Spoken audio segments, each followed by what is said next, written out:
Okay, the purpose of today's lecture is to understand the money supply process. You all know how banks or commercial banks can create money out of thin air. So it is very difficult for Fed to control the money supply. All they can control is a portion of the money supply, which is called monetary base. They can't control the money supply per se very precisely because banks can just create more money if they decide to lend out more. To understand this money supply process, first let's start with some of the key players. Who are the key players in this whole process? And in this process, key players are central banks, which is the Federal Reserve System in the United States, depository institutions and financial intermediaries like banks or insurance companies, depositors, people like you and me, who are deciding how much money they want to put in a bank, and finally the borrowers like you and me as well, who decide how much money they want to borrow from the banks. Because if we decide not to borrow, which means that banks are not creating more money. Let's start with some important definitions. First, let's define monetary base. And monetary base is nothing but the sum of Fed's monetary liabilities, which includes currencies in circulation plus reserves. Now, currency in circulation, basically money that's kind of in circulation and which is printed by the Fed, and the reserves are actually money which is parked by commercial banks or other depository institutions with the Fed, and a part of these reserves is required and reserves, and a part of this is a excess reserve. So monetary base is nothing but summation of two things, which is currency plus reserves. Now reserves includes two parts: required reserves plus excess reserves. Now required reserve is determined by Fed. It's a policy variable, and required reserve ratio is the fraction of deposits that Fed requires be kept as reserves.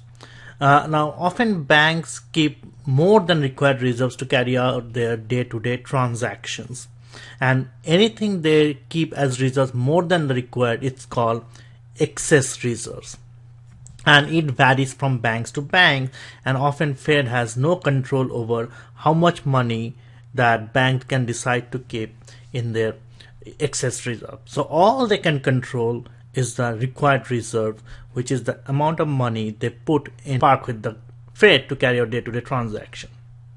Okay, now let's go back to our older definition on the money supply model. Let's first define money supply, and as we know, we talked about two different definitions of money supply, M1 and M2. Consider only M1, which is a narrow definition of money, M1. And M1 we all know is nothing but summation of two things, which is currencies in circulation plus checkable deposits. So M1 is nothing but currency plus deposits, and D is nothing but checkable deposits, the money that you that people deposit in depository institution like your checking account, and you can write a check on it. And remember, this is a narrow definition of money. On the other hand, broader definition of money, which is M2, includes time deposits and savings deposits, but we'll just stick with M1. So essentially, money supply is nothing but M. In this case, M is M1 equal to money multiplier, which is represented by small m,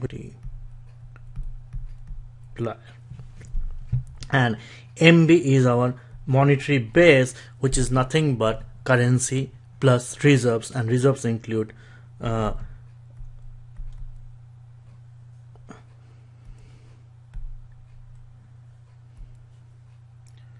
currency plus reserves, and reserves includes excess reserves plus required reserves. First, let's define what is this money multiplier is. Money multiplier tells you what multiple of the monetary base is transformed into the money supply. So essentially, Fed controls the monetary base through the money multiplier process, it kind of can determine how much money should be in the economy. All they can control is the monetary base, and to an extent they can control the multiplier. But multiplier do depend on also on excess reserves and also the rate at which banks are lending out money to the borrowers. One interesting point to note, M has to be always larger than 1, which essentially means that for every $1 change in monetary base, it leads to more than $1 change in money supply. So M, or small m, which is money multiplier, has to be strictly greater than 1, which is by definition means that if Fed increases monetary base by $1, it's going to increase money supply by more than $1. But Fed is more interested in knowing by how much. Will it M is 2, 3, 5, 10? How much is small m is, which is money multiplier? To understand how money multiplier is determined, so let's start with some simple definitions. First, we'll define currency ratio, small c, which is small c represents currency ratio, which is nothing but total currency in circulation divided by checkable deposits, which is represented by big D, and big C is currency in circulation. Then we'll define excess reserve ratio, which is defined as small e, which is nothing but the ratio of the excess reserves. Again, excess reserves are determined by banks. Is their choice how much they want to keep as excess reserves. So excess reserve ratio is nothing but excess reserve divided by total checkable deposits. It's that proportion of money which is kept, or proportion of checkable deposits which banks has kept as excess reserves. So now let's look at some of the interesting definitions. So we all know reserves are two things: required reserves, which is RR, plus excess reserves. Now remember, required reserves is required by Fed, and Fed always determines at a percentage term which varies between 10 to 13%. So Fed varies this required reserve from what proportion of total deposits the banks needs to keep as reserves is a policy determined variables, which is given by this small r, which is required reserve ratio, or what part of total deposit banks will keep as reserves, and it's determined by fix by Fed. So Fed fixes it. So what we're going to do, I'm going to replace this required reserve equal to small r times D into this equation for reserves, or amount of total reserves. So, and RR is nothing but small r times D plus ER. Now let's look at monetary base. So monetary base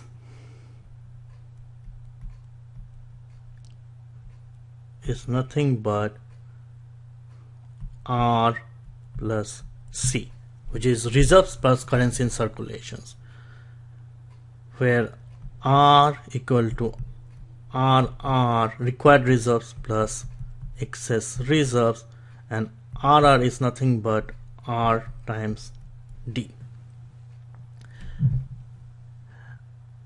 Now let's go back to our prior definitions. Remember, we defined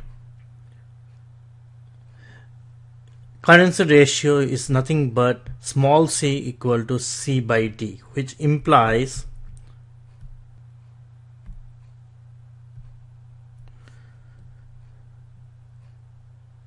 C, big C is equal to small c times big D. Similarly, we can define excess reserve equal to small e times big D. Now we are going to replace these things in our equation for monetary base. So ER is nothing but small e times D, and big C is nothing but small c times D. So essentially my monetary base equal to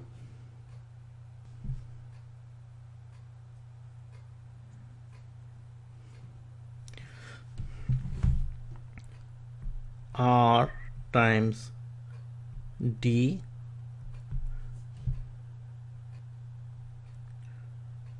plus E times D plus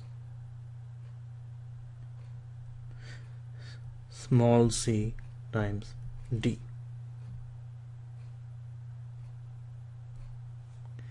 So which means that monetary base is, now you can take D as common, is nothing but small r plus small e plus once more plus small c times D. Okay, so monetary base is nothing but a proportion of r plus e plus c times D. Okay, now so based on this equation, so I can write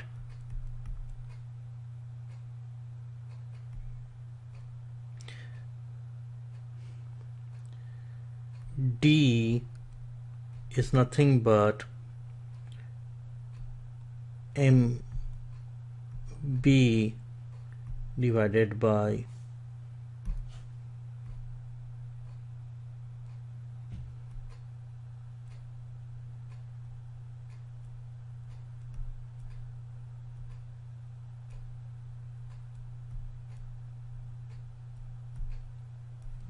okay. So deposit is nothing but monetary base divided by R plus E plus C. Okay, now we're going to exploit the definitions of money supply. Remember money supply M, which is also nothing but M1, is nothing but currency plus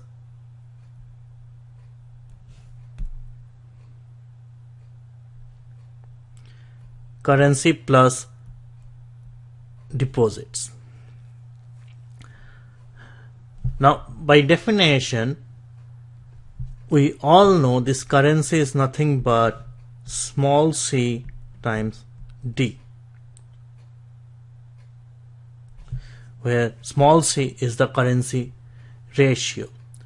So I can write M is equal to C times D plus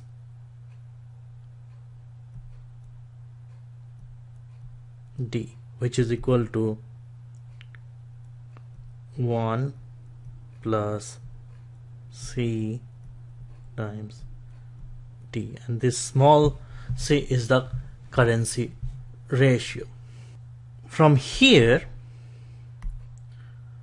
from my previous slide, I know my deposits can be written as something this. So I'm going to bring it here. So money supply equal to 1 plus C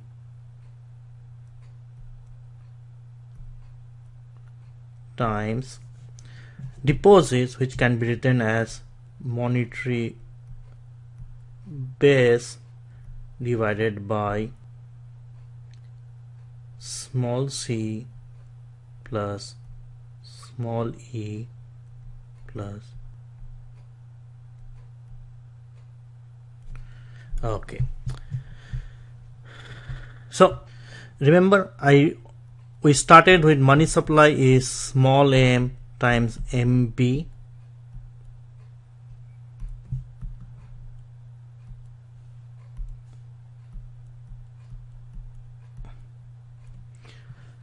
Now from here, previous equation, I can write my m is nothing but 1 plus small c divided by small c plus r plus e times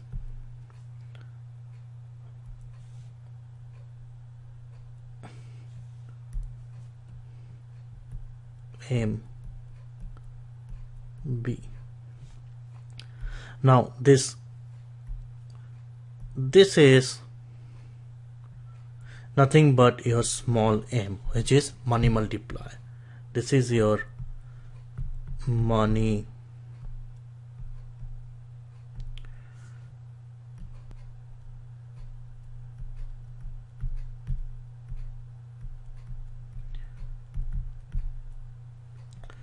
multiplier. Okay, so let's do an example. Let's do a exercise to understand how to use these concepts. So let's do a class exercise.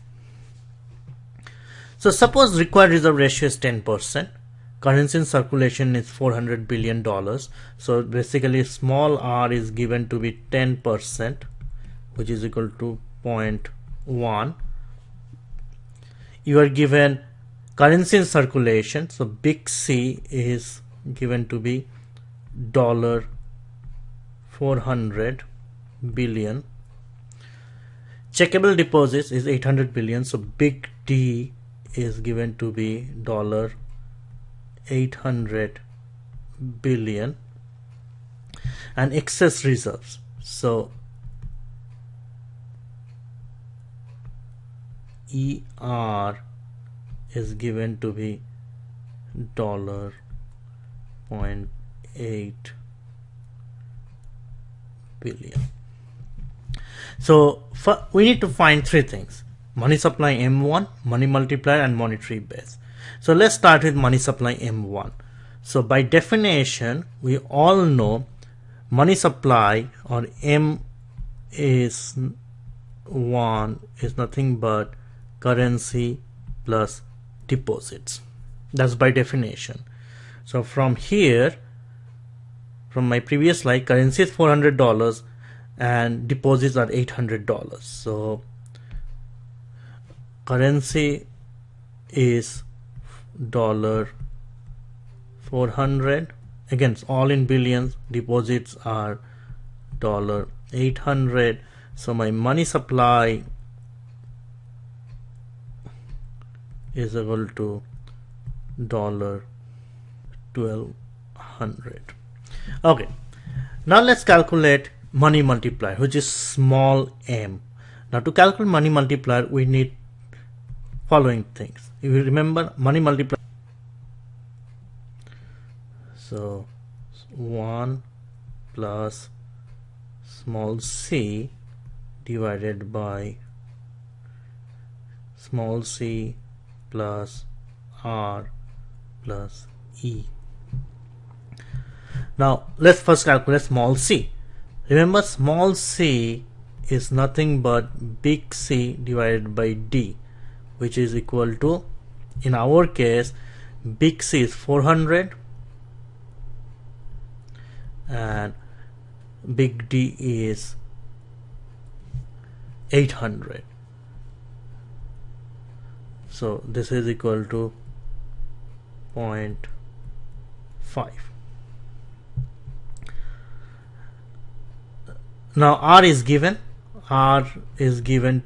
to be 0.1 because it's 10%, and small e is nothing but excess reserve ratio, which is excess reserve over deposits. Now my excess reserves are 0.8 billion, my deposits are 800 billion, which excess reserves equal to 0.001 1. Okay, we are going to replace all these values in this multiplier equation to find the actual number. So let's do it. So let's erase these things.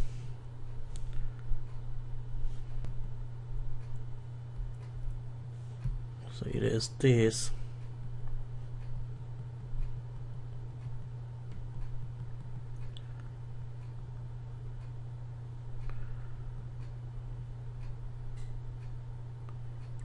Okay, so my small m should be equal to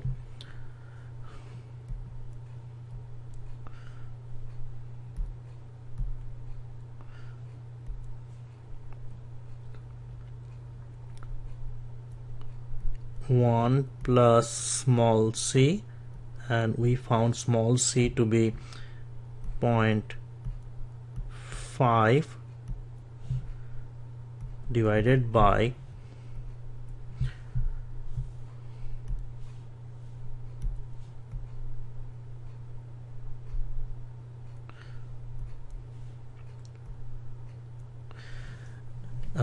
small c plus small r small e. So it's 0.5 plus small r, which is 0.1, plus small e, which is 0.001. If you solve it, this comes out to be 2.5. Now, what's the interpretation of this 2.5? It means $1 increase in monetary base is going to increase money supply by $2.5. Okay, and again, Fed can control the monetary base. So how much is the monetary base? Now, since I know the money supply, I know multiplier, so I can calculate monetary base. Again, let's start with our money supply formula, which is M equal to small m times MB. My small m is 2.5, my m is 1200, so my monetary base is 1200 divided by 2.5, which gives me 480. So this is my monetary base. Anyway, so this is how you're supposed to understand the money supply process. So essentially, what banks can, or what Fed can control, is the monetary base. They can control a part of the money multiplier, which is required reserve, small r, but rest of the multiplier is controlled by the banks based on their excess reserves and how much money they are lending out, and hence creating deposits and currency in circulation. So but Fed can easily find out the multiplier. How much is the multiplier? So based on the multiplier, they can control the monetary base, and in turn they can control the money supply.